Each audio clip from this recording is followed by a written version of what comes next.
Now, many times people ask you, what would you go back and tell your younger self? And when this question was asked to my next guest, she said, I really want to think about this. And it turned into The Courage to Fly. It's a book, and it was released in October 2022 by Wendy Yawching. And she joins me on set this morning. Good morning, Wendy. Good morning, Rockus. Congratulations. Thank you. Now, I mean, you were told, let's go back in time and have coffee with your younger self, 18-year-old you. And you wanted to give 18-year-old you a message that resonates with all of us, or it should resonate with all of us. That message is courage to be yourself. Rockus, you obviously read the book. Unfortunately, not yet, but I plan to. I definitely plan to. But why was this message so important for you to give to your younger self? When I was growing up, this was a long time ago, and Trinidad was different than it is today. Mm-hmm. And as a woman growing up in Trinidad at that time, the message to girls was very conventional. And I had unconventional dreams. Mm-hmm. Because the influences all around me told me I could not become a pilot, which was my major dream. Right. I followed the traditional path for many years, and I spent such a long part of my life doing other things. Mm-hmm. All the stuff that I was supposed to do, including going to university and getting a degree and channeling myself into traditional life stream. Yeah. If I had had the book, The Courage to Fly, at that time, I would have started my journey of adventure much earlier. Yeah. And I would have been a pilot much younger and gone on to fulfill my other dreams much younger. Yeah. So I consider this a very valuable book for anyone who needs that boost and that the belief in themselves, regardless of your dream, to know that what the world says doesn't matter. What your heart is telling you is what matters. That's what really matters. Yes.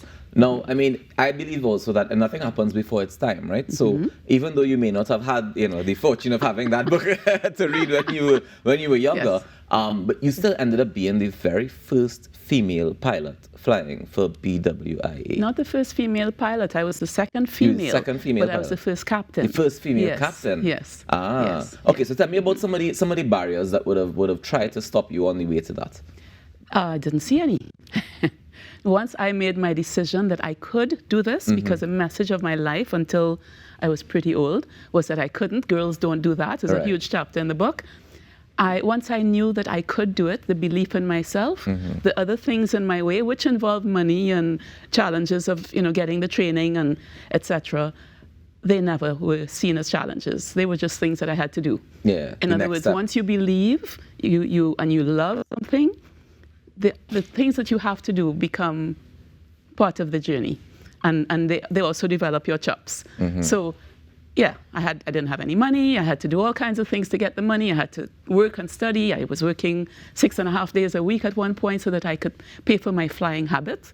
And in the end, success was mine. So it was not an easy journey or one that where success was assured to anyone except myself. I knew I was going to be a pilot. What kept you on that journey to say yes, no matter what comes, I'm going to do this? The passion. You must follow your passion. Every single one of us is born with things that we want to do in our hearts, and life and other people tell us we can't. Once you find that and it ignites, that's what keeps you going. The journey can be hard, you keep going anyway because you know where you're going. I know lots of people, I mean, you might have a dream, or you might be on the journey and something happens that often tends to either shut you down or shift you off course. So what advice would you give to people who read my book? That's it. So many times in my life those things happened. It's that passion and that belief in yourself and faith, whatever your faith is, that gets you back up when you get knocked down and you start walking again, and then the journey becomes something clearer, doors open, you meet the people you need. Once you are able to get back up and look, those things are there for you. No, I mean, this is your first book, to my knowledge, right? Yes. Right, okay. And I'm saying my last, huh? Really? Why? You didn't? How was the process of writing this was the book of my heart. Right. And I didn't write this book to tell the world that I was a pilot. I already knew who I am, and I was comfortable with that. I wrote this book because during the time of COVID, not only did I know that as a young person I could have used this guidance, this advice. If somebody had given it to me in my world, my life would have happened faster. Still the same directions. Yeah. But during COVID, when I realized that the world had shut down, basically, people were living in fear and giving up their hope and their dreams because they didn't know what was coming next and how to make sense of this new space. I thought, what can I do to change the energy of the world? What can I do to lift the chi? I'm also a feng shui consultant, so I talk about qi. Okay. And I thought, I have an inspiring story that can help people do that. So this book came from my heart and my desire to help people realize, hey, you can do this. It doesn't matter. You want to be a ballerina, you want to be a chef, you want to be anything you want to be. You can do this. Stop listening to the no and start listening to your heart. So that's my message. And it's definitely one that we should take to heart. How long did it take you to write this book? I started this book in May 2022. I finished this book in middle of June 2022. Okay. It came tumbling out once I decided to actually commit to writing it. Yeah. I'd been avoiding it for years. People kept telling me, Wendy, write a book, write a book. And I'm like, nah, I'm busy. No. And I'm not a writer. And then COVID happened. And I was home. And all of a sudden you're not busy no more. I was busy, but I was doing other things. Okay. So, and some of the things I was doing led me to have the knowledge and the confidence to write the book. Yeah.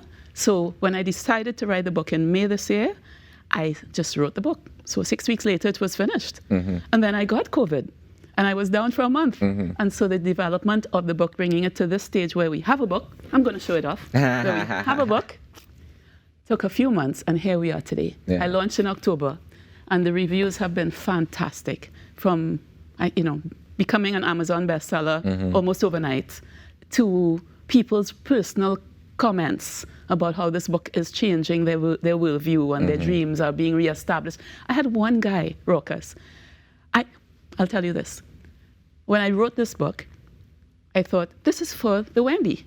This is for the Wendys of the world. So therefore, being a girl, I said it's for women. And I said, okay, of all ages, because at all stages and ages, we have choices that might be scary, and we want to have the courage to fly. But I've been getting feedback from the guys, and they're saying, we need it too.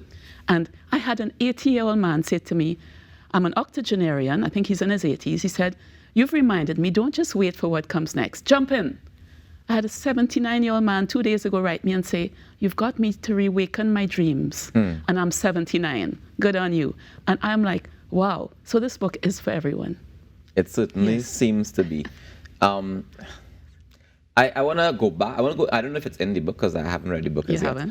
But I want to find out about some of the things that you would have gone through as a pilot, as a female captain, working for like a commercial entity, for example.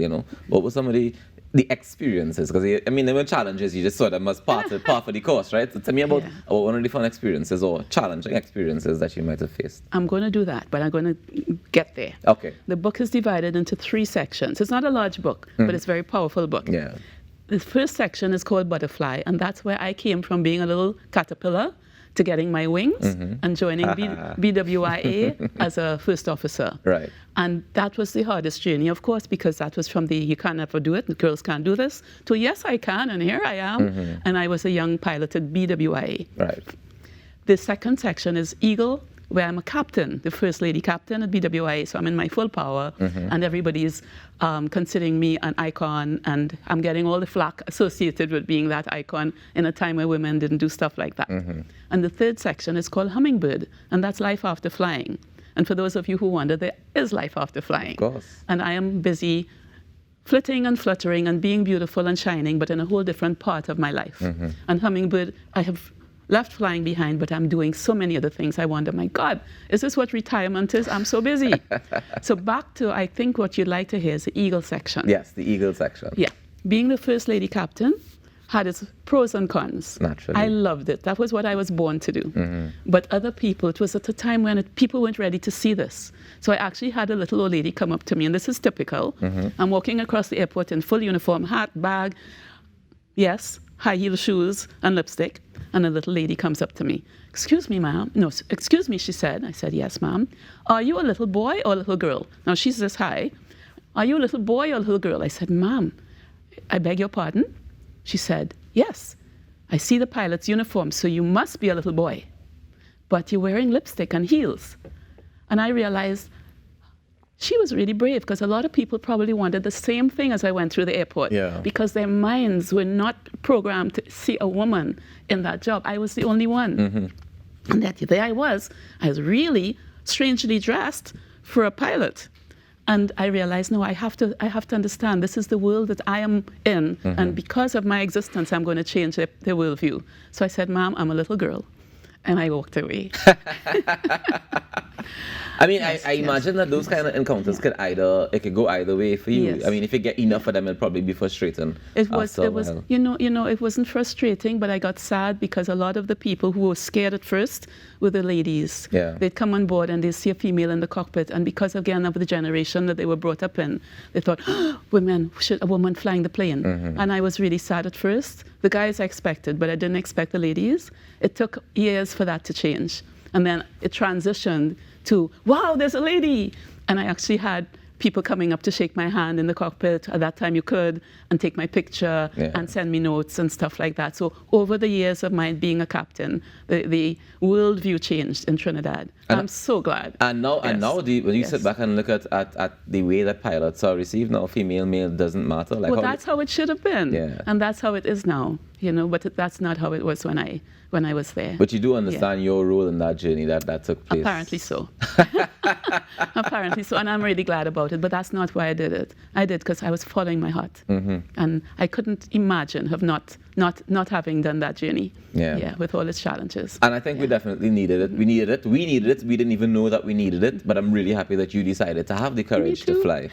And if you want to give the perfect Christmas gift, as far as I'm concerned, giving somebody this book for Christmas would be a perfect way to celebrate the season. And of course, to give them that motivation to do what they need to do going forward to 2023. Even if they're 79. Even if they're 200.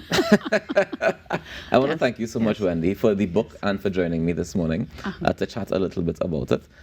Anything you want to let people know before we go? For that Christmas gift that everybody wants to get, it's available in all the RIK bookstores. Nigel can, paper-based in Cascade, in St. Anne's, Normandy, Mole, Marketplace and Cafe, and as of yesterday, Metropolitan Bookstore and its buddy, the Book Emporium. Nice. And it's on Amazon for the foreign guests. Yeah. Okay? So what's the price point on it? In Trinidad, it ranges from $150 to $180, I think, depending on where you get it. Yeah. And on Amazon, it's $22. And there's the ebook on Amazon for much less. And if you have a Kindle and them thing, you could download the ebook. Much cheaper. Yeah, definitely. Yes. Well, Captain Wendy Yawching, thank you so much for joining us this morning. My pleasure. Do enjoy the rest of the day. And congratulations on the book. Thank you so much. We take a quick break and we come back with more Inside the Now Morning Show. Please get yourself some courage to fly.